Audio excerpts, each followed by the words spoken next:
Hello, everyone. It's Collins a Joke at Collins a Joke Real Life Experience. It's such an amazing time, and I'm happy to be here to have an amazing guest. I'll let them introduce themselves, tell them a little bit about who they are. Yeah, for us to have the best of them. You're welcome. Thank you. Thank you, Thank you. Collins. Yes. My name is Sujata D'Souza, and it's my honor. Thank you so much for giving the opportunity to actually coming out to interview and doing the effort to help out the community. I think that's great. So my name is Sujata D'Souza, and I am a born and raised Canadian. Been in Canada all my life. My parents were immigrants from India many, many years ago. I started off my career in the financial sector working for CIBC, one of the major banks here in Canada, 28 years ago. I don't like to say that because it ages me, right? But I started 28 years ago. And then about 17 years ago, I embarked on a journey on financial literacy. Yeah. And it was something that was really close to my heart because I was always about empowerment. Yes. I love empowering people to be able to make the right decisions, to help them in all aspects of their life. And I practice meditation and I also do finance. So it's two areas of my life that are very, very important to me. And I love to be an advocate for it. So embrace this journey 17 years ago, but I want to bring it more real to all of you. When I joined this company, I was drowning in debt. I was $86,000 in debt. And the reason I share that is because some people have stereotypes at all, born Canadian, they're okay, or worked in the bank, they're okay. But the bank teaches us only how to profit for the bank, not for ourselves. So I ended up really in a lot of debt. Actually, at the age of 25, I ended up in the hospital on deathbed. They did not know what was wrong with me. And I feel it was just all the stress that was adding up. Yeah. And finance is probably the number one factor of stress in North America today. Yeah. And they told me at that point I wouldn't be able to bear children. And if I survived, I would be in a wheelchair by the age of 30. Didn't like that diagnosis at all. So I ended up selling my house, went to India, cured myself naturally through meditative practices, got back. I have a proof of the pudding. I have one child who is 18 years old today and healthy. And didn't ask God for more because I got my one. So I was satisfied, but that completely changed my life. And I'll tell you why. It changed my life because if you have your mind set on something, nothing can stop you. Well, go for it. Go for it. Absolutely. Wow. Amazing. Thank you so much, Sujata. It's always a honor for me to hear you speak, actually. Thank you. Yes. Your sound that runs through my ears and your encouragement. And this energy, everything is possible.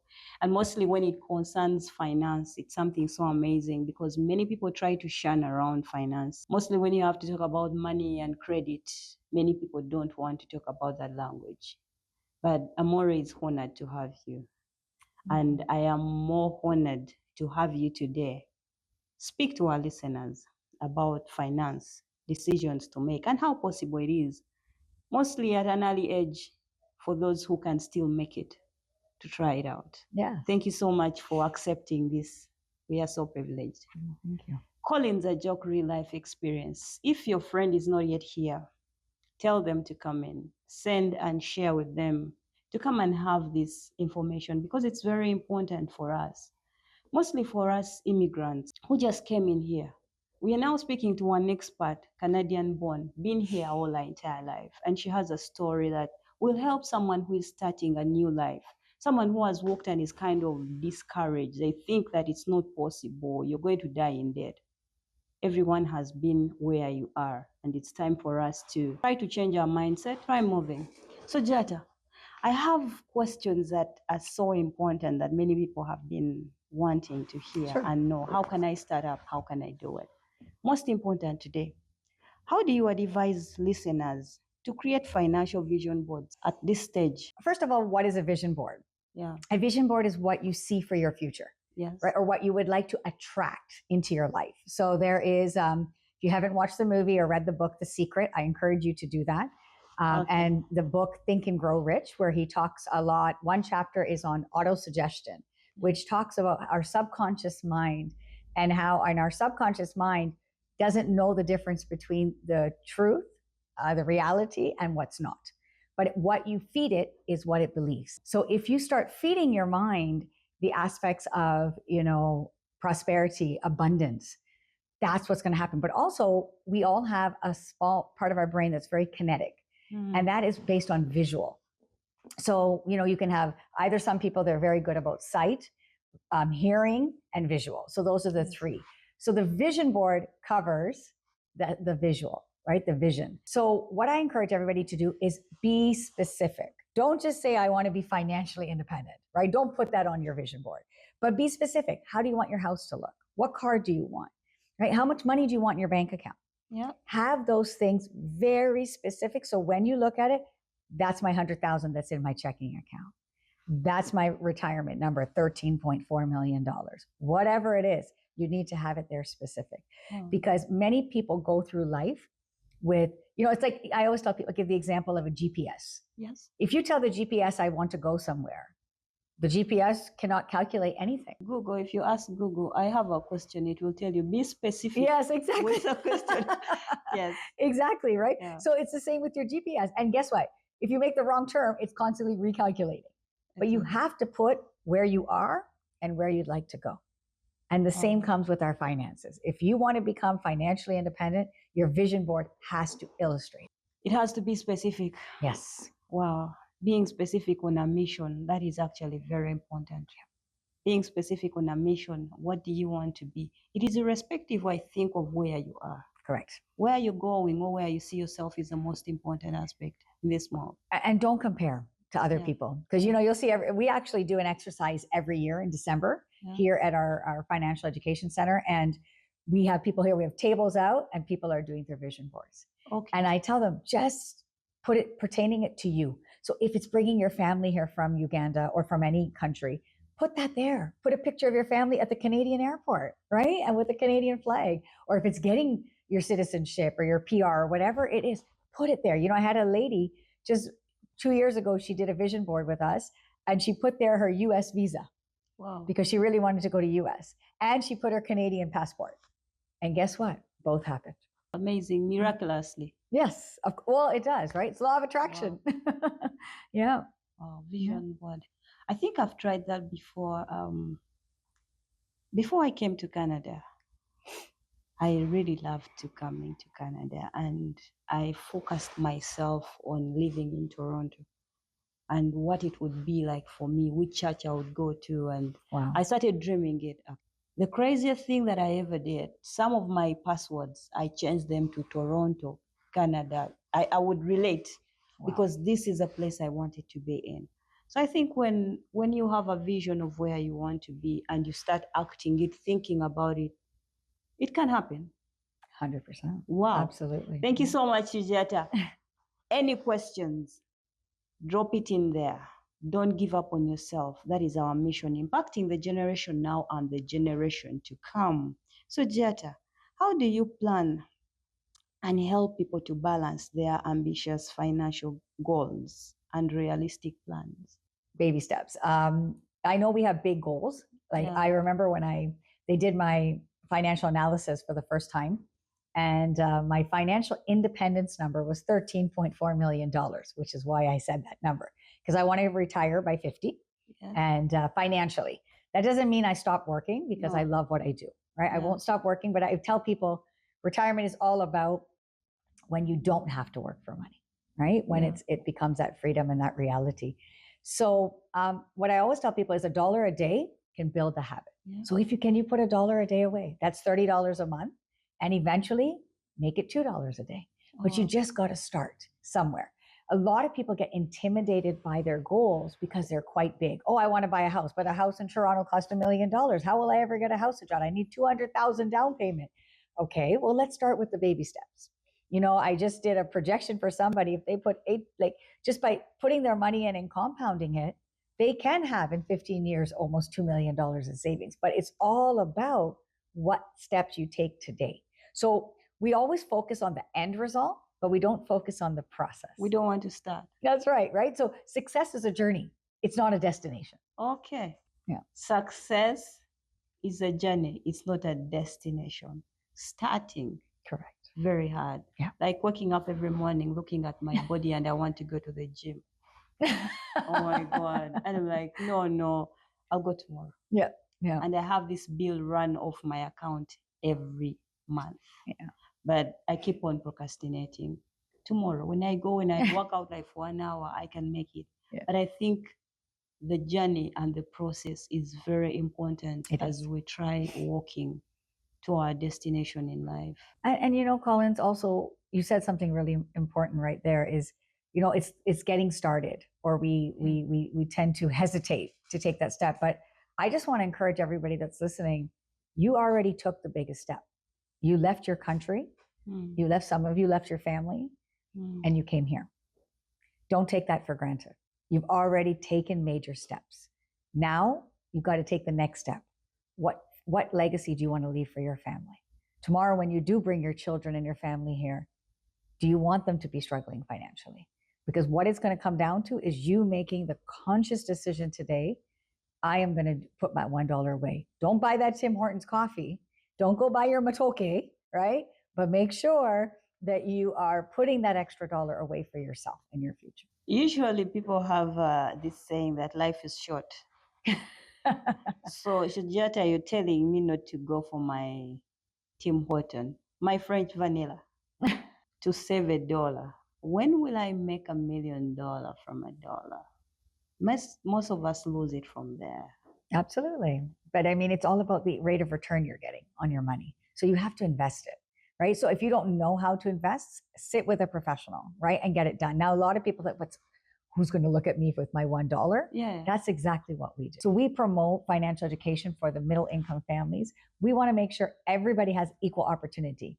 The wealth are already getting wealthier, but how do we change it?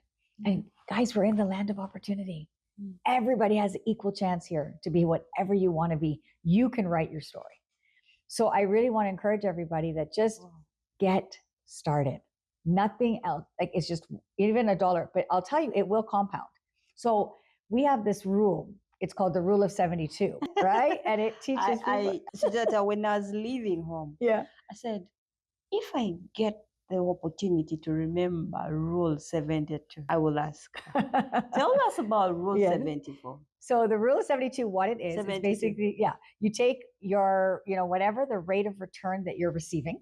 Yes. Okay. So let's say I'm getting 10% on my money. So I will take 72 and divide that by 10. So the answer I get is 7.2. So what does that mean? That means it will take 7.2 years for my money to double. So you ask me, when will that dollar double? Well, then my question back would be, what interest rate are you getting? Because if you're not getting the right rate of return on your money, I mean, look at the banks today. What are they giving you? Not even 1%. So 72 divided by 1, add 72 to your age today. Is that good? Probably not. So, and what I always tell people this, I mean, I worked at CIBC, so I can say this with full confidence. How many people do you know walking out of our banking system here in Canada financially independent? Do we have financially independent people in Canada? We do. Really? We do. With the credit card business? We do. Okay. I actually work with many people that are crossing. We have a former professor of UFT. He used to be a counselor to the president of Nigeria. And today he just crossed $2 million income in the last 12 months. So that means he's making about $167,000 every month. That's a gentleman that did not make that kind of money.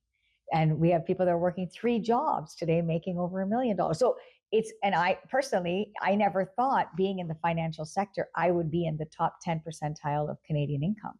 But that has happened for me. And being $86,000 in debt, nobody willing to help me and look at me, I had to get into the driver's seat of my finance and stop listening to the passenger seats. Wow. Because that's what it takes. It takes you to take out all the noise. And you're right. We only live once. We have to enjoy, blah, blah, blah. But who said I can't save and enjoy and budget my enjoyment? And who gave you the timetable when you're leaving? Thank you. Nobody knows your expiry date. That's right. When is it expiring? Yeah. You're not sure. We don't know. Yep, absolutely. Wow. So it's about starting and trying to go somewhere. Yeah. And work with someone who's going to encourage you, not discourage you. Those are the voices. I usually call them voices. Which tell you, no. How long are you supposed to live here? No. Yeah. About this. Absolutely. Wow. Oh, I think at this point, someone is trying to put themselves in the right position. Are you willing to be the driver in your own life? Financial status can always change. Yeah. And we can be better. I can attest of that, and I know somebody else can do that. Not many people come out and talk about that. I mean, brag about it, how I am financially getting better. Many people don't like that. Correct. Because it kind of reminds them how they are struggling. But we can start. Most important is when we decide to start, make the decision to start. When you start, everything will get better. And for that point, Sujata, how can you help people navigate the emotional and psychological impact of financial stress? Oh, you got to take the emotion out of it, right? Yeah. It's hard. It's hard. And cost of living in Canada is not easy anymore. No. Everything has risen, and the income is not enough. So it's not in proportion to what is going on today.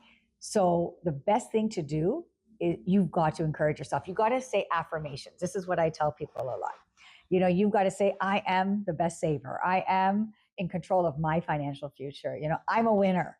I don't give up. And you got to affirm. I say affirmations every single morning. Wow. Every single morning, because you need to remind yourself. Even there's an author I love. Her name is Mel Robbins. I resonate with female authors. So I love Mel Robbins and Lisa Nichols. Those are the two that really inspire me. Mel Robbins, I'm a hit or miss just because of the fact that of the language that she uses sometimes. I don't express myself aggressively when I want to make a point.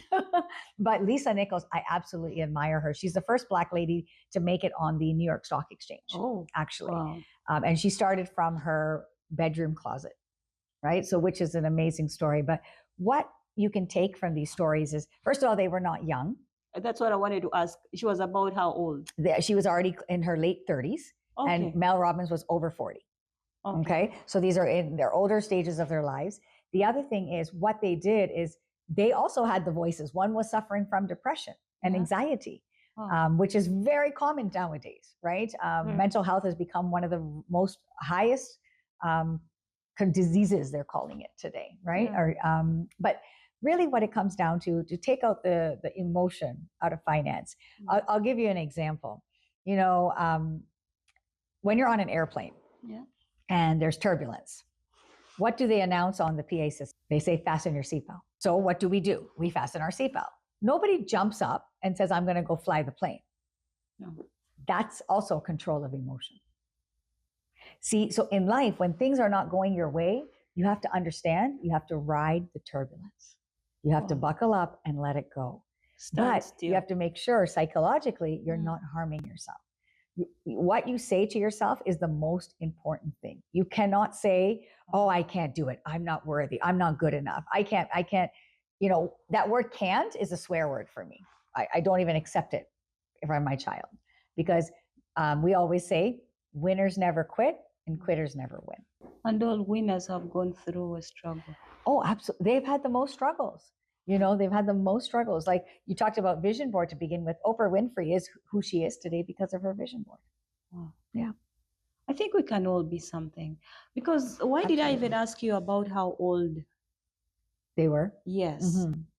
Many people are trying to give up because of how old they are. Some of them have really lived long here without getting to know about coming out of the box, thinking well, planning well, what to do.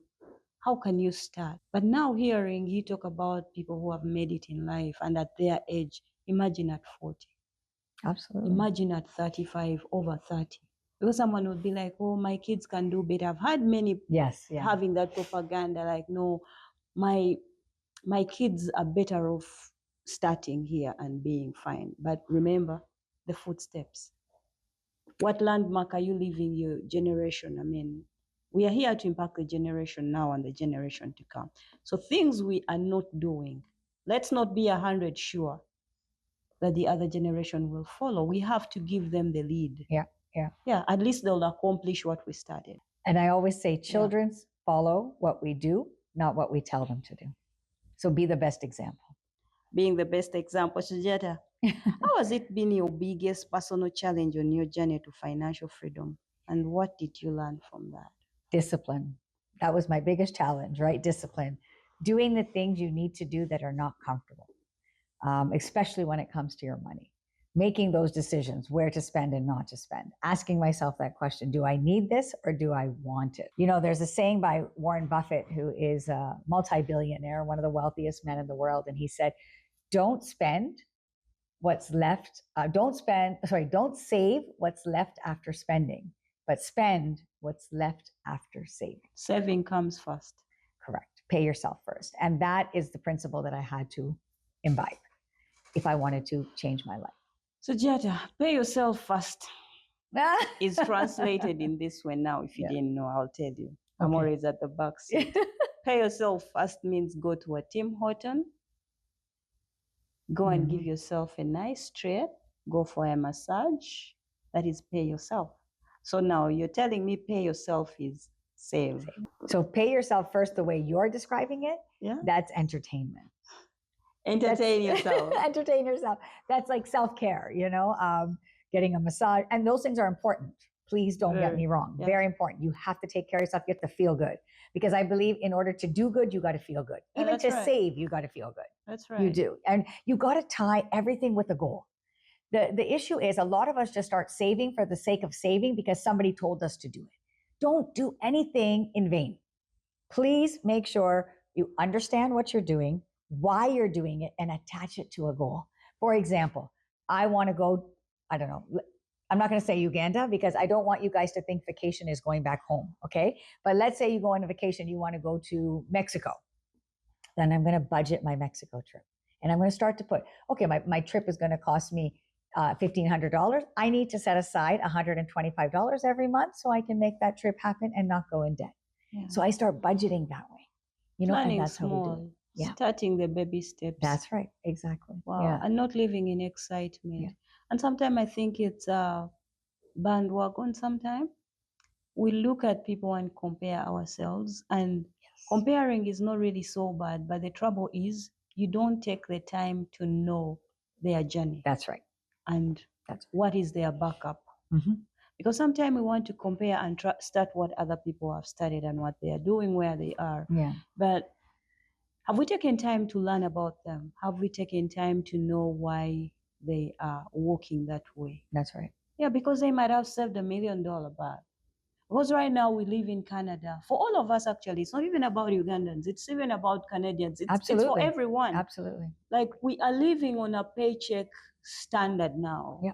To this extent that your month, your paycheck, your buy check, for us who are not in Canada, who are not in the Canadian standard, every 2 weeks you get a check to spend on your daily.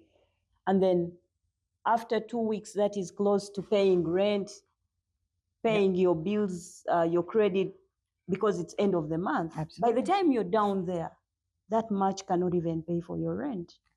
That means that your entire month bill, paycheck rather, will cater for your rent. We are living a cost of life that is very expensive even to ourselves. Why? Because sometimes we are trying to create an impression. That's where most of us are living, creating an impression to how people will see me. What kind of a car do I drive? That's right. What kind of a house do I live in? What apartment am I living in? Try to encourage us and talk to us about that side of living a life because of somebody else. How is it impacting where we are or where we want to go? Everybody has that, right? I tell people sometimes you wear initials of people you don't know, right? we tend to promote other people. And it's all about, and that's the social media world that we live in, right? Today, who will post their credit card bill on social media? Nobody, right? Nobody will, right? They only show you what they want you to see. Yeah. So we need to start living for ourselves. Now, yes, do you want a nice car? Do you want a nice house? Do you want to dress nicely? Do you want to eat at a good restaurant? Absolutely. And you deserve it. Yeah. You absolutely deserve it. But you have to plan for it, right? Budget it. Don't just do it on impulse. The biggest problem with finance is acting on impulse, not doing things at the right time, right? That's one of the things. And building your foundation the right way. Because the minute you get a call from somebody back home, oh, they have an emergency, what do? You either go pick up an extra shift, you borrow from your credit card, and you make sure they get the money. You'll never say no. No. Right? You'll never say no. So if that's the case, then you need to prepare for that. So you have to build your financial foundation the right way. So I teach financial workshops just so people can understand the fundamentals of what they need to do first. Don't let somebody sell you a product. Don't tell somebody, oh, you should do this because they did it. Do it because you need it and you understand it. So for me, the biggest breaking point was when my husband went to go put gas in our car, and it was $20 and it got declined. We had overdraft protection on our account, which the bank gives you to help you if you go negative. And my husband called me and he goes, Sujata, what do I do? And I said, I don't know. And at that moment, I had to ask my mom for $20. Wow. And that was my breaking point. Wow. And that's when I said, enough's enough. I need to change my life. And I prayed on it, and somebody inboxed me on Facebook. And that's how I ended up on this journey of financial literacy. But within a year, debt-free. Why? Because I started to build my foundation the right way. So first, it's always about protection. Because in this country, especially if you're here alone, if you get sick, who's paying your bills? If you have an injury at work and you're not able to work, how are you going to pay your rent? Yeah. Right? You talked about people living paycheck to paycheck. They're not even living paycheck to paycheck. The paycheck is spent before it even comes. Yeah, that's because it's already allocated. So now there's only two ways you can do this. You either have to spend less or you have to earn more. But now in Canada, you earn more. What happens? They tax you. A lot is off you. Right? We live in a very high tax country. Wow. We live in what's called a progressively taxed country, which means the more you earn, the more you pay. The more you have to share with somebody else. Somebody else, yes. Ottawa, right? Wow. With Ottawa. So we have to be wise. We live in a country that entrepreneurs are king. I encourage everybody listening to this. If you have a passion, pursue it. Because do your job, let that pay the bills, but pursue your passion. Because that's the number one way you're going to put more taxes back in your pocket, and legally, right? And legally. At Collins a Joke Real Life Experience, we are here to impact the generation now and the generation to come. It's not for me alone. It's for every one of us. We can do it. We can pursue our vision. We can start now. I mean, let's embark on this journey. We can get financially free. We can be better people. Stress is not our portion. Affirmations every day is very important because it reminds you of your values. It reminds you of the reasons why, one, you're here, reasons why you decided to take this sacrifice. If you remember or remind yourself of the reasons why you decided to take this journey, the why reason would make us look back and start on looking for the rightful people, look for the rightful associations. Try checking out on your friendship lists. It helps. It helps.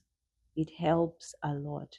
Thank you so much for tuning in. Thank you for watching us. And we are so grateful.